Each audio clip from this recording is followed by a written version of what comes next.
윤 대통령 탄핵 소추안 표결이 무산된 이후에 야권 일각에서는 민주당 지도부의 전략 부재를 지적하는 목소리가 나온다. 이렇게 중앙일보가 보도했습니다. 그러니까 여당 의원 가운데서 8명만 이탈을 시켜도 가결이 될 수 있었는데 8명의 이탈은커녕 이 투표 정족수도 채우지 못한 채 끝이 나버린 상황, 이걸 지적하는 바로 그런 보도였습니다. 네, 당초 민주당 내에서는 그래도 여당 의원 중 8명은 찬성표를 던지지 않겠느냐 그런 기대감이 있었습니다. 하지만 결과는 아시다시피 이 투표 정족수 부족, 의결 정족수 부족으로 인한 표결 무산이었죠.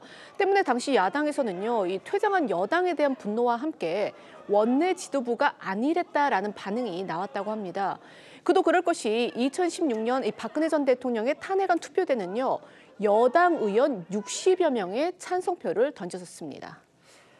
대통령 탄핵 힘만으로 되는 것이 아니다, 이런 지적이 또 나오고 있죠. 실제 박근혜 전 대통령 탄핵 당시에는요, 여당 의원들을 향한 야당의 사전 설득 작업이 주요했다. 또 이렇게 중앙일보가 보도하기도 했습니다. 채림 씨?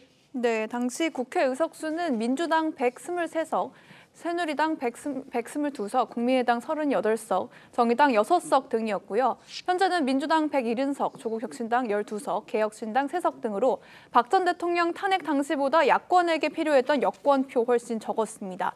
그런데도 탄핵 소추안 가결에 실패하자 박 전 대통령의 탄핵을 주도했던 전현직 야권 인사들 사이에선 숙성시키기 전에 힘으로 밀어붙이다 실패했다는 목소리가 나왔습니다. 관련해서 우상호 전 민주당 대표가요, 민주당 원내대표가 중앙일보에 이렇게 얘기를 했습니다. 탄핵은 일반 정쟁과 다르기 때문에 성사되도록 만드는 빌드업이 중요하다.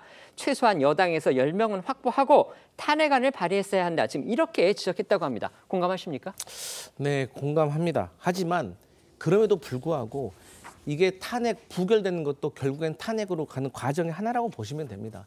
어쨌든 국민의힘에서 표결에 불참했잖아요. 여기에 대해서 헌법기관으로서의 임무를 방기했다는 국민적인 여론은 피할 수가 없고, 이게 앞으로 또 다음 표결 전에 압력이 될 것입니다. 김삼욱 국민의힘 의원이 나중에 본회의장에 들어왔을 때 정말 영화 같았다라는 국민들의 의견이 많았거든요. 이런 모습들이 저는 다음 표결 때는 반드시 이루어질 것이고, 어쨌든 탄핵이 부결된 것도 저는 결국에는 탄핵으로 가는 과정의 하나였다, 그렇게 봅니다. 근데 당시에 김 의원은 나중에 이렇게 얘기를 했습니다. 본인은 반대표를 던졌다 이렇게 얘기를 하던데요. 그다음에 근데 다른 의원들, 김예지 의원 같은 경우, 국민의힘의 김예지 의원 같은 경우는 찬성표를 던졌다, 또 이렇게 얘기를 하기도 했습니다.